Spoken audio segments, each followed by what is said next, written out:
हे दोस्तों नमस्कार। एक बार फिर से स्वागत है आपके अपने यूट्यूब चैनल देव जी के ट्रिक्स में। तो दोस्तों यहाँ पर आपकी जेल वार्डन की तैयारी कराई जा रही है, जहाँ पर आपको Hindi, GK GS, UP GK और यूपी करंट अफेयर के आपके वीडियो अपलोड किए जा रहे हैं।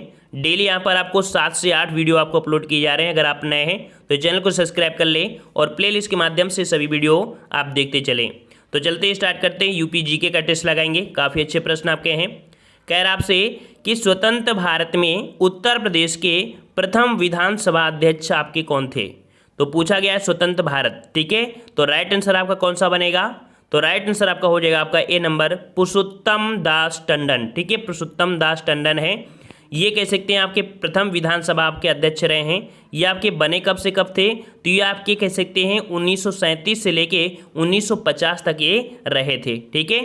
चलिए अगले प्रश्न को आते हैं। प्रश्न आपसे अगला पूछा गया है कि ब्रज भाषा बोलने वालों का घर किस क्षेत्र में आता है। चलिए बताइए भाई, ब्रज भाषा बोलने वालों का घर किस क्षेत्र में आता है। तो याद रखिए, जैसे आपका आगरा है, धौलपुर है, मथुरा, मैनपुरी, एटा, ये आपकी जो सिटी हैं, ये जो आपके आते हैं ये निचली दोआब में आते हैं। कौन से दोआब में? निचली दोआब में आते हैं। ऑप्शन आपका यहाँ पर कौन सा हो जाएगा? यहाँ पर बी हो जाएगा, निचली दोआब। अब देखो, हमने बताया था गंगा है ना, यमुना के बीच का जो आपका है इसे दोआब बोलते हैं, या कोई भी दो नदी हो उनके बीच को हम लोग दोआब बोलते हैं। तो यहाँ पर ऊपर वाले में है तो ये आपका ऊपरी दोआब हो गया, यहाँ पर जो नीचे वाला है आपका निचली दोआब हो गया, और लगभग सब जो पढ़ते हैं आपको यही क्षेत्र पर मिलते हैं, ठीक है। तो बी नंबर आपका हो जाएगा। नेक्स्ट प्रश्न आपका है, उत्तर प्रदेश का प्रथम लोकायुक्त कौन था। उत्तर प्रदेश का प्रथम लोकायुक्त कौन था? तो ये आपके कौन थे? तो राइट आंसर आपका हो जाएगा यहाँ पर डी नंबर, विशंभर दयाल, ठीक है। विशंभर दयाल थे, जो कि आपके 1970 से आपके 1982 तक रहे थे, ठीक है।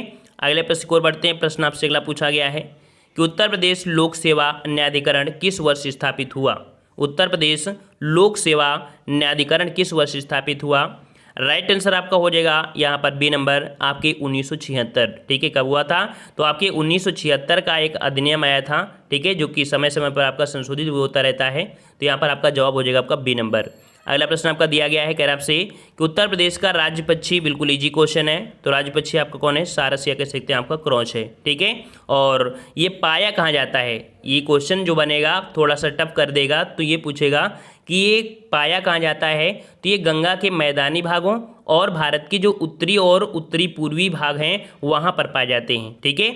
चलिए अगला प्रश्न आपका दिया गया है, कह रहा आपसे कि उत्तर प्रदेश में सशस्त्र जलवायु क्षेत्रों की संख्या कितनी है। उत्तर प्रदेश में सशस्त्र जलवायु क्षेत्रों की संख्या आपकी कितनी है?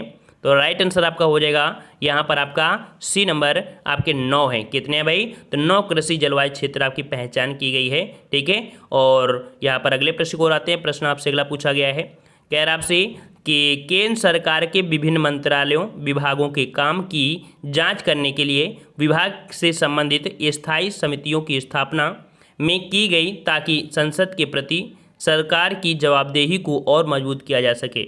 देख सकते हैं कि आपके ये क्वेश्चन 2020 में पूछा गया है, ठीक है। 2020 में पूछा गया अभी। तो ये जो आपकी समिति जो आपकी की थी, स्थापना कब की गई थी?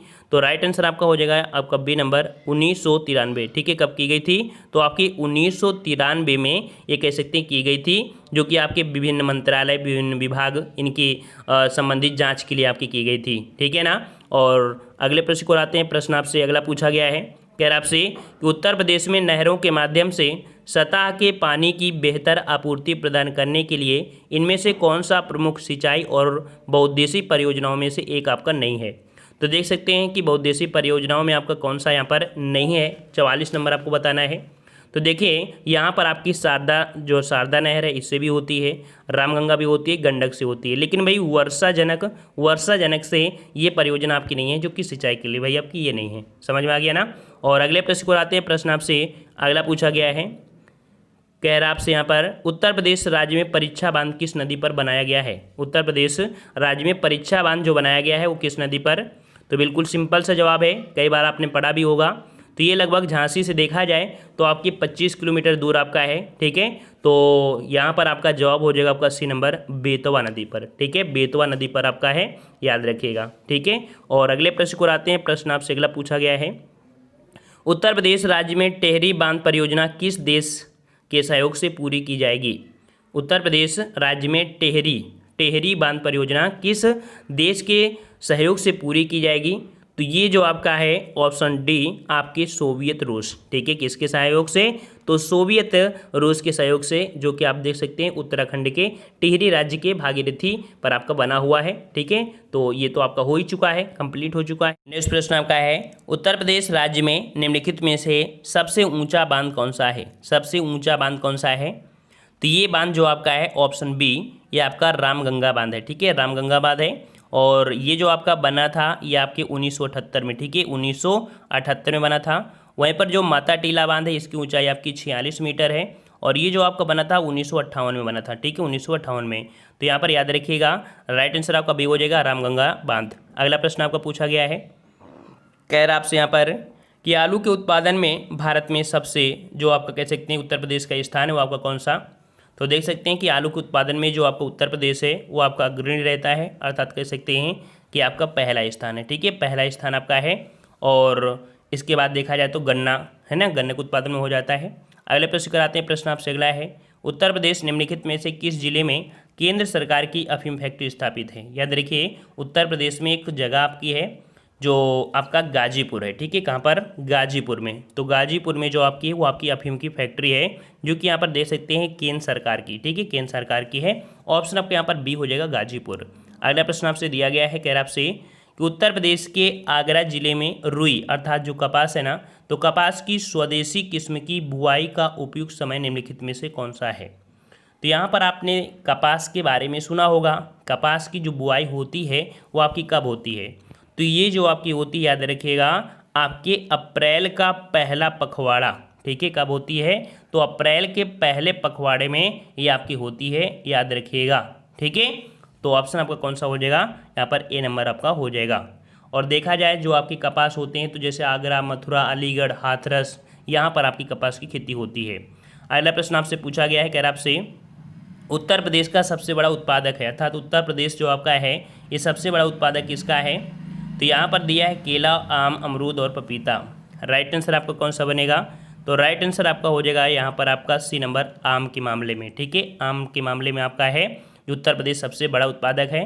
वहीं पर देखा जाए कि महाराष्ट्र ये अमरूद का है, और बिहार जो आपका है वो लीची का होता है, ठीक है। और अगले प्रश्न को आते हैं, प्रश्न आपसे अगला पूछा गया है कि निम्नलिखित में से कौन सा विकल्प उत्तर प्रदेश की महत्वपूर्ण अनाज, जो आपकी अनाज हैं, तो अनाज फसलों के नाम का उल्लेख करता है? मतलब वही कह सकते हैं कि जो अनाज फसलें आपकी उत्तर प्रदेश में वो आपकी देखो कौन सी, तो जो आपके कह सकते हैं कि प्रमुख पूछा गया है।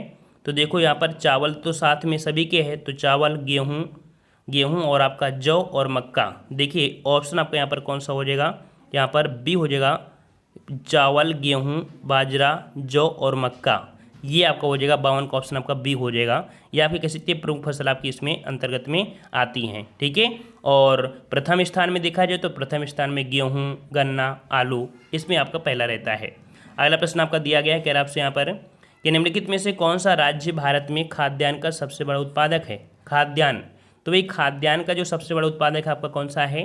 तो ये भी आपका कौन सा हो जाएगा? आपका उत्तर प्रदेश। याद रखिए कौन सा आपका? तो उत्तर प्रदेश है जो कि खाद्यान्न के उत्पादन में आपका अग्रणी ही रहता है, ठीक है। और अगले प्रश्न को आते हैं, प्रश्न आपसे अगला पूछा गया है, कह रहा आपसे कि उत्तर प्रदेश के तराई क्षेत्र में मुख्य रूप से उगाई जाने वाली सुगंधित चावल की किस्म का नाम बताइए।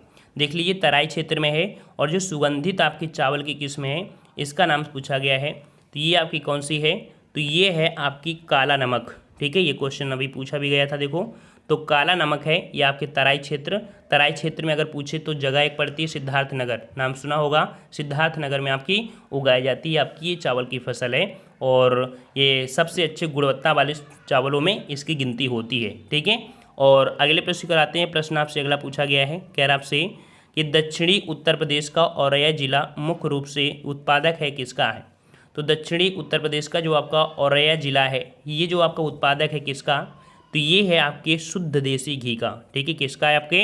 तो ऑप्शन आपका सी हो जाएगा, ये शुद्ध देसी घी का आपका उत्पादक है, ठीक है। और ये पूछ ले अगर कि जो आपका औरैया आता है वो किस मंडल के तहत आ जाता है, तो आपके कानपुर मंडल के तहत आपका आ जाता है, ठीक है। अगला प्रश्न आपसे पूछा गया है कि प्राकृतिक रूप से उगने वाली बहुवर्षीय घास जिसे स्थानीय बोली में रूप में जाना जाता है, अमेठी जिले के तराई क्षेत्र में पाई जाती है। स्थानीय लोग इस घास से कई प्रकार के सजावटी सामान और घरेलू उत्पाद बनाते हैं जिन्हें मूंज कहा जाता है। तो यहाँ पर कह सकते हैं कि इसे हम लोग स्थानीय भाषा में मूंज कहते हैं। तो यहाँ पर इस शब्द का नाम जो बोली है वो आपका क्या होना चाहिए? तो यहाँ पर आपका जो है आपका सरपत, ठीक है, याद रखिए सरपत है। तो यहाँ पर आपका ये सरपत यहाँ पर भरा जाएगा, जो कि देख सकते हैं कि ये स्थानीय बोली में सरपत बोलते हैं और कई जगह ये जो आपके बोली जाती हैं आपके मूंज के नाम से भी जाना जाता है, ठीक है। तो आपने देखा भी होगा नरकुल या कह सकते हैं सरपत या मूंज, है ना। ऑप्शन आपका बी हो जाएगा। और अगले प्रश्न का आते हैं। प्रश्न आपसे अगला पूछा गया है, निम्नलिखित में से कौन सी फसल उत्तर प्रदेश में आमतौर पर व्यापक रूप से उगाई नहीं जाती है? व्यापक रूप से उगाई नहीं जाती है। तो यहाँ पर आपका जवाब क्या बनेगा? जवाब देख लीजिए, गेहूँ, चावल, तिलहन और आपका कपास है। तो 57 का जवाब आपका कौन सा बनेगा? कौन सा बनेगा? व्यापक रूप से पूछा गया है तो व्यापक रूप से आपका हो जाएगा कौन सा? ऑप्शन आपका डी नंबर कपास। देखो कपास, यहाँ पर ये मत सोच लेना चावल, हम क्या कह रहे हैं कि व्यापक रूप से उगाई नहीं जाती है, मतलब बहुत ज़्यादा नहीं उगाई जाती है। तो आपकी कपास नहीं उगाई जाती है, ठीक है। और व्यापक रूप से देखा जाए तो ज़्यादा से ज़्यादा गेहूँ, चावल, तिलहन, गन्ना ये आपको ढेर होते हैं, लेकिन कपास आपकी कैसे तो उत्तर प्रदेश में ज़्यादा आपका नहीं होता है। कपास की खेती के लिए आपकी कौन सी मिट्टी होनी चाहिए? काली मिट्टी। और भाई काली मिट्टी कहाँ मिलती है? तो आपकी जो मिलती है महाराष्ट्र मिलती है ना।